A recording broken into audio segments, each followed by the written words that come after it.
എല്ലാവർക്കും നമസ്കാരം. രമ്യാസ് മാജിക് വേൾഡിലേക്ക് സ്വാഗതം. അപ്പോൾ ഞാൻ ഇന്ന് വന്നിരിക്കുന്നത് ഒരു റെസിപ്പിയാണ്. നമ്മുടെ പ്രോൺസ് മസാല അല്ലെങ്കിൽ നമ്മുടെ കൊഞ്ച് മസാല എങ്ങനെ തയ്യാറാക്കാം. നമുക്ക് ചപ്പാത്തി, അപ്പം എല്ലാത്തിൻ്റെയും കൂടെ നമുക്ക് സെർവ് ചെയ്യാം, ചോറിൻ്റെ കൂടെ സെർവ് ചെയ്യാം.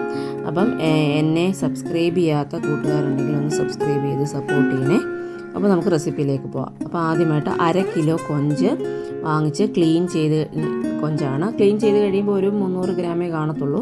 അതിലേക്ക് നമ്മൾ 1/2 ടീസ്പൂൺ മുളക് പൊടി, 1/4 ടീസ്പൂൺ മഞ്ഞൾപ്പൊടി, പിന്നീട് മല്ലിപ്പൊടി അതും 1/4 ടീസ്പൂൺ, 1/2 ടീസ്പൂൺ വേണ്ട, 1/4 ടീസ്പൂൺ മല്ലിപ്പൊടി, പിന്നെ നമ്മൾ ഇഞ്ചി വെളുത്തുള്ളി ചതച്ചത് അല്ലെങ്കിൽ പേസ്റ്റ്, പിന്നെ ഉപ്പ് ആവശ്യത്തിന് ഉപ്പ്, ഇത്രയും ചേർത്ത് നന്നായിട്ട് ഇതിനെ ഒന്ന് ഇളക്കണം. അതിലേക്ക് നമുക്ക് ഒരു അരമുറി നാരങ്ങയുടെ നീരും കൂടെ ഒഴിക്കാം. നാരങ്ങ നീരില്ലെങ്കിൽ ഒരു 1/4 ടീസ്പൂൺ വിനാഗിരി ഒഴിച്ചാലും മതിയാവും. അപ്പോൾ ഇത്രയും ചേർത്ത് നന്നായിട്ട് ഇതിനെ ഒന്ന് ഇളക്കി മാഗ്നേറ്റ് ചെയ്ത് നമുക്ക് അരമണിക്കൂർ മാറ്റി വെക്കണം. അപ്പോൾ അരമണിക്കൂർ ഇതിനെ ഒന്ന് ഇളക്കി മാറ്റി വെക്കണം. പിന്നീട് ഇതിനെ ഫ്രൈ ചെയ്തെടുക്കാനുള്ളതാണ്. നന്നായിട്ട് ഇളക്കി യോജിപ്പിച്ചതിന് ശേഷം നമുക്കിതിനെ ഒന്ന് മാറ്റി വെച്ചേക്കാം അരമണിക്കൂർ. ആ സമയത്ത് നമുക്ക് ഒരു മസാല തയ്യാറാക്കാനുണ്ട്. നമുക്കതിലേക്ക് ആവശ്യമായിട്ട് പാൻ വെക്കുക. അത് ചൂടായതിന് ശേഷം അതിലേക്ക് നമ്മളൊരു 5 വറ്റൽമുളക്, അത് നമ്മളുടെ എരിക്കനുസരിച്ച്, അവരവരുടെ എരിക്കനുസരിച്ച് 5 വറ്റൽമുളക്, പിന്നെ കുരുമുളക് അതും നമുക്കിഷ്ടത്തിന്, പിന്നെ ജീരകം, പിന്നെ കുറച്ച് ജീരകം, പിന്നെ കടുക്. ഇപ്പോൾ ഇട്ടത് വറ്റൽമുളക്, കടുക്, കുരുമുളക് പൊടി, ജീരകം. മല്ലി, മുഴുവൻ മല്ലി ഉണ്ടെങ്കിൽ അതിടാം. എൻ്റെ കയ്യിലിപ്പം മുഴുവനായിട്ടുള്ള മല്ലി ഇല്ലാത്തത് കൊണ്ട് ഞാൻ 1 ടീസ്പൂൺ മല്ലിപ്പൊടി അങ്ങിടുക.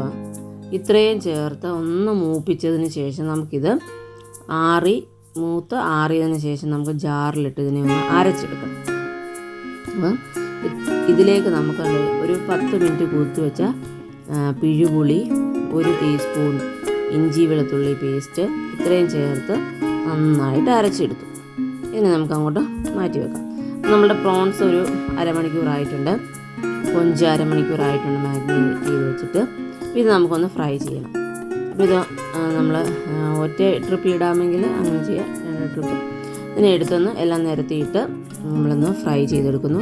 ഇങ്ങനെ ഫ്രൈ ചെയ്ത് വരുന്നത് നമുക്ക് തിന്നാൻ നല്ലതാണ് കേട്ടോ. എന്നാലും ഇച്ചിരി കൂടെ ടേസ്റ്റ് നമ്മൾ മസാലയാക്കുമ്പോഴാണ്. അപ്പോൾ നമ്മൾ അങ്ങനെ തിരിച്ചിട്ട് ഫ്രൈ ആക്കി, ഇനി അത് പരുവത്തിന് ഫ്രൈ ആക്കി എടുക്കുക. അപ്പോൾ തിരിച്ചും മറിച്ചും ഒക്കെ ഇട്ട് ഇച്ചിരി സമയം എടുക്കുക. ഒത്തിരി സമയം അങ്ങനെ അങ്ങ് ഫ്രൈ ചെയ്യിക്കരുത്, അതങ്ങ് ഭയങ്കര ഹാർഡായി പോവും. അങ്ങനെ നമ്മളിതിനെ എല്ലാം ഫ്രൈ ചെയ്ത് മാറ്റിയെടുത്തു, ഒരു പാത്രത്തിലേക്ക് മാറ്റി വെച്ചു. ഇനി നമുക്ക് ആ ഫ്രൈ ചെയ്ത പാനിൽ തന്നെ, ആ വെളിച്ചെണ്ണയിൽ തന്നെ നമുക്ക് മസാല തയ്യാറാക്കാം. ആദ്യം വെളുത്തുള്ളി ചതച്ചത്, കൊത്തിയരിഞ്ഞത്, പിന്നെ ഇഞ്ചി, പിന്നെ കരിയാപ്പില, ഇതെല്ലാം കൂടി ഇട്ട് ഒന്ന് ഇളക്കിയതിന് ശേഷം ഒരു മീഡിയം സൈസ് സവാള ചെറുതായിട്ട് അരിഞ്ഞത്. നമുക്കിതിന് പകരം ചെറുള്ളി വേണേലും ഉപയോഗിക്കാം. ഞാനിവിടെ സവാളയാണ് യൂസ് ചെയ്തിരിക്കുന്നത്. അതൊന്ന് വഴണ്ട് വരുമ്പോഴത്തേക്കും നമുക്ക് ഒരു തക്കാളി അരിഞ്ഞത് ഇതിലേക്ക് ചേർത്ത് കൊടുക്കാം. തക്കാളിയും ഉള്ളിയും എല്ലാം കൂടെ ഒന്ന് വെന്ത് വരണം. അപ്പം നമുക്കൊരു 5 മിനിറ്റ് ഇതിനെ ഒന്ന് അടച്ചു വെച്ചേക്കാം. അടച്ചു വെച്ചത് ഒന്ന് വേവട്ടെ. അങ്ങനെ 5 മിനിറ്റ് അടച്ചു വെച്ചതിന് ശേഷം ഇതിലേക്ക് നമുക്കിനി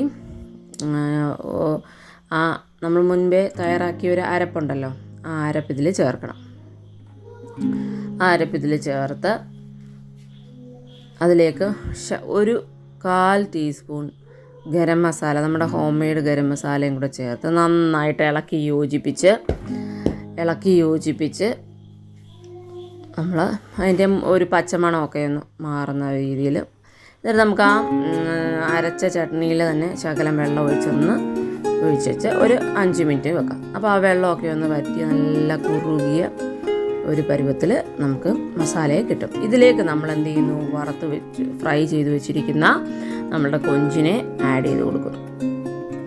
നന്നായിട്ട് ആഡ് ചെയ്ത് ഇളക്കുക. ഇനി ഇത് നമുക്കൊരു 5 മിനിറ്റൊക്കെ അടച്ച് വെക്കാം.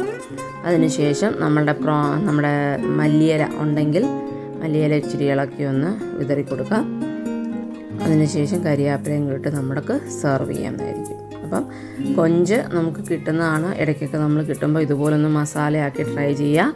നല്ല ടേസ്റ്റാണ്. നമുക്ക് ചപ്പാത്തി, ചോറ്, അപ്പം എല്ലാത്തിൻ്റെയും കൂടെ കഴിക്കാം.